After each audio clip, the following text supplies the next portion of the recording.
Hey guys, it's Christy and welcome back to my channel. Thank you so much for joining me. Today we're going to be ranking high-end makeup brands. So before we get into it, I hope you'll consider subscribing to my channel before you leave. Give this video a thumbs up if you enjoy, and let's get into it. So this type of video was pretty popular a couple of years ago, but I thought it was a ton of fun and I thought I would bring it back. So what I've done is created a tier list. So I have Give Me Everything, which is for brands that every time they release something, I must have it.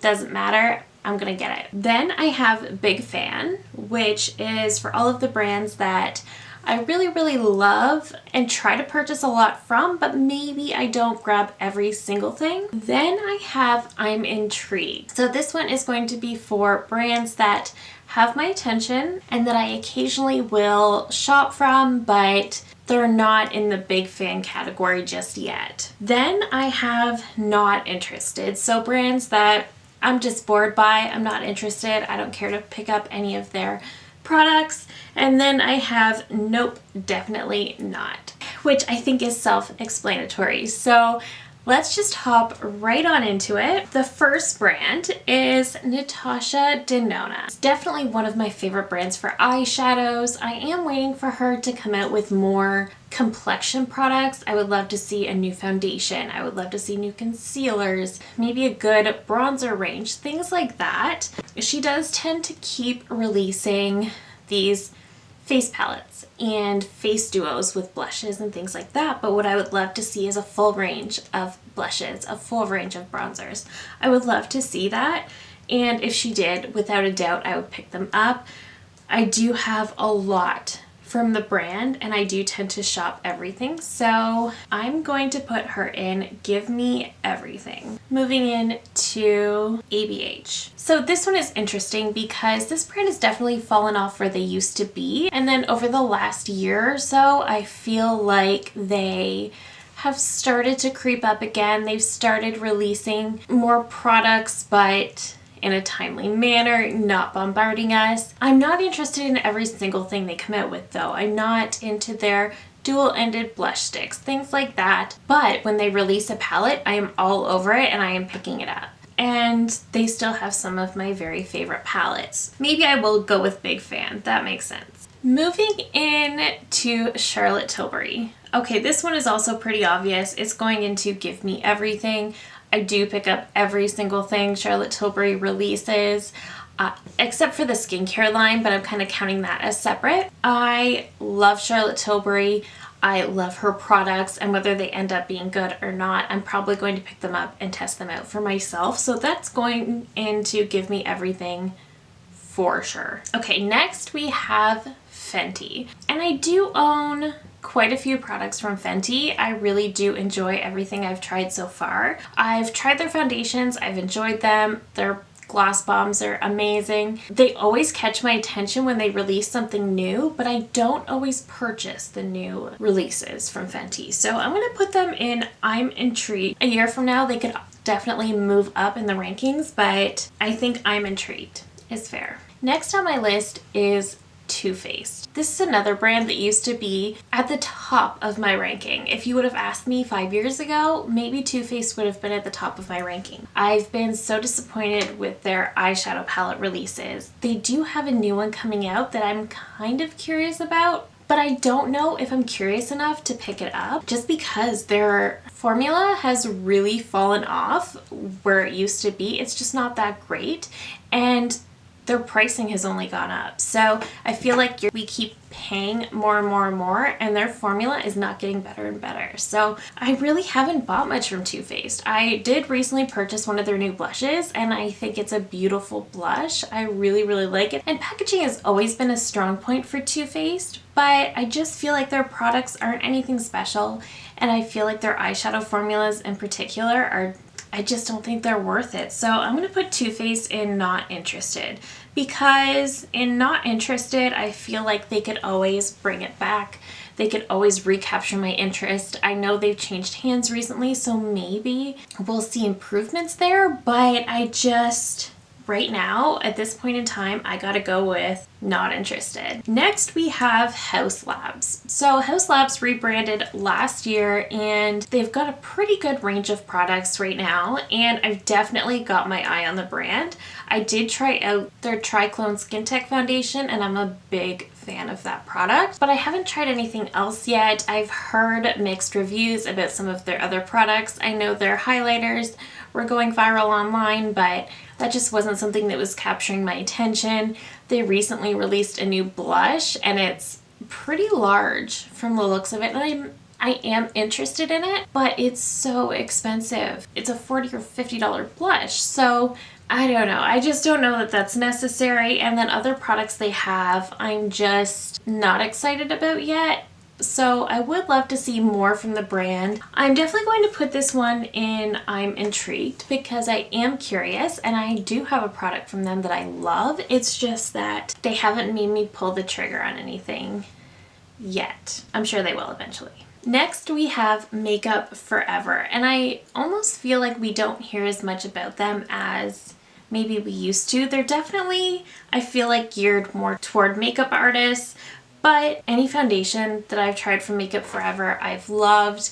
I love their lip liners. I do think they're a really great brand. I don't think they release anything too exciting, but they definitely get my attention, and I've never had a Makeup Forever product that I hated. So I think I am going to put Makeup Forever in big fan because I really do enjoy their products whenever I try them out. Maybe not everything is for me, but I really do enjoy their products. Next is Hourglass, and this one was tough too because anything I've tried from Hourglass I love, but they're so dang expensive. I think this is another one that has to go into, I think it has to go into I'm intrigued, because I would say I'm not interested just because they're so crazy pricey, but that's not true because I am. Whenever they're releasing something new, I'm definitely going to check it out. I'm definitely going to see, but I probably won't pick it up, if that makes sense. Like, they just released lipsticks and I've heard they're amazing, but I just can't do $50 on a lipstick. Like, they've had some releases that really get my attention and I must have them, and then there are some that I'm just completely not interested in, but they do always make me stop and do a second look. So I'm gonna put them in I'm intrigued. Next, we have Huda Beauty. So this is a brand that I definitely enjoy a lot of products from. I don't have any, no, that's not true. I am wearing their Faux Filter Concealer today and I love it. I love the coverage that I get out of that. Their lip liners are super long wearing. Some of their eyeshadow palettes are amazing. The Tantour bronzer, amazing. So I do think I'm gonna put Huda in big fan. I think they have really great products. I do tend to review most of the things they come out with. I did pass on their most recent holiday collection. I do say about her eyeshadows that I feel like Huda does texture better than anybody else. She just really goes out there and experiments a lot more than most mainstream brands. So I do have to say, I think Huda is the queen of different textures. I think the rest of her products are really great. She definitely has some misses, but overall, I think I'm a big fan. Next, we have Makeup by Mario, and we know he is going to be in Give Me Everything. I was going to initially put him in big fan, but I can't say that because everything he releases lately I've just been reviewing and grabbing right away. I tried out his Ethereal Eyes eyeshadow palette during the holidays. That ended up being my favorite palette of the year. There was something so special about that palette for me. His complexion products, his new foundation, so good. I am dying for him to come out with a concealer. I think it would probably be amazing. His eyeliners, so good, so long wearing. His blushes are really nice. His bronzer is really nice. His bronzer stick I've complained about, but not because it's a bad product, just because I find it too hard to blend. However, the fact that it takes a little bit more time to blend really just lends itself to the fact that it is super long wearing. So I can even pull the good out of that. My very favorite product from Makeup by Mario I'm wearing today. It is the Ultra Suede Cozy Lip Cream. I don't hear anybody talk about those, and those are amazing. So yeah, Give Me Everything for Makeup by Mario. Okay, so next up on my list, I have Morphe, and I wasn't sure whether to put them in a high-end ranking or not, but given that they're sold at Sephora, I decided it counts. I really haven't tried a ton from Morphe. I've tried one of their eyeshadow palettes, I tried their liquid lipsticks, and I really don't think I tried anything else. I did enjoy their liquid lipsticks because I feel like they were super long wearing, and their eyeshadows were fine. They weren't bad by any means, but there was nothing special there. And just given developments over the years and the way I've heard they've treated their employees, things like that, I'm putting Morphe in nope, definitely not.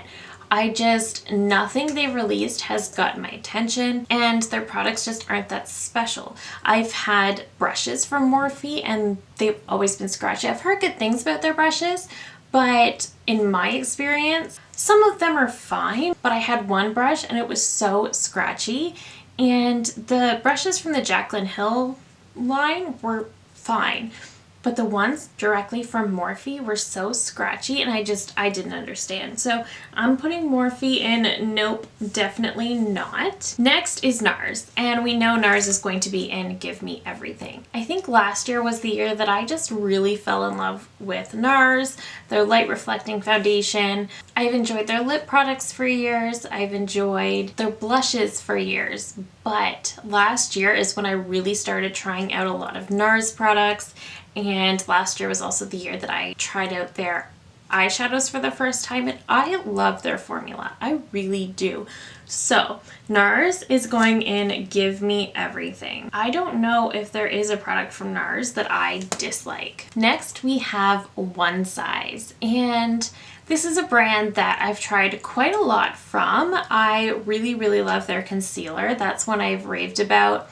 I really hated their foundation they came out with last year. Their new lip liners are really good though, and every time they release something I'm really interested and I'll take a look, but I don't always purchase. Some things just really don't do it for me. So I think I'm going to put One Size in I'm intrigued. Next is Rare Beauty, and Rare Beauty has a lot of really great products. They've got some really great complexion. Their new under eye brightener, such a big fan of that. Their skin tint is so nice. I haven't tried their liquid blushes, but in all honesty, I'm not hugely into cream and liquid blushes. More so cream, but really not liquids. Rare Beauty's lip products I really enjoy. I love the bronzer stick. So I think I'm going to put Rare Beauty in big fan. Oh, and their mascara is one of my all-time favorites. So I'm definitely putting Rare Beauty in big fan. I think that just makes good sense. Next we have Pat McGrath. This one is definitely fighting for one of the top 2 tiers, and I am a big fan of a lot of products that Pat McGrath releases. Pretty much everything I have from her I love, in all honesty, but I don't grab everything because sometimes she has collections like the Star Wars collection that just didn't do it for me. And because it's so expensive, I'm not going to purchase it just because it's Pat McGrath. So I think I'm going to put Pat McGrath in big fan as well. I love her products. I really do. I'm a little bit more cautious on what I buy from Pat McGrath than I am Natasha Denona or Charlotte Tilbury. So I'm going to put Pat McGrath in big fan. And the last brand to talk about is Tower 28. They don't have a full lineup yet, but they do have some really great products. That being said, I don't pick up every single thing they release. They do tend to release mostly cream products, and I think for that reason that's why I'm not putting them in huge fan, because powder products are where it's at for me. I love my powders. I understand creams are great for dry skin, but I love a good powder product. I can't wait to see more of what they come out with in the future. Maybe they'll move up in my tier list, but for now, I think they have to safely stay in I'm intrigued. And that is it. Let me know down below if you'd like to see more of these. I really did have a lot of fun putting this one together, and it really made me think about some of my favorite brands. I really didn't have a lot in not interested and nope, definitely not, but that's gotta be a good thing. So that is it for me today. Thank you so very much for watching. Let me know if you want to see any more of these tier ranking videos. I can definitely do more of these. So thank you so very much for watching. If you're new here, I hope you'll consider subscribing before you go. Thank you again so very much for watching, and I will see you in my next one.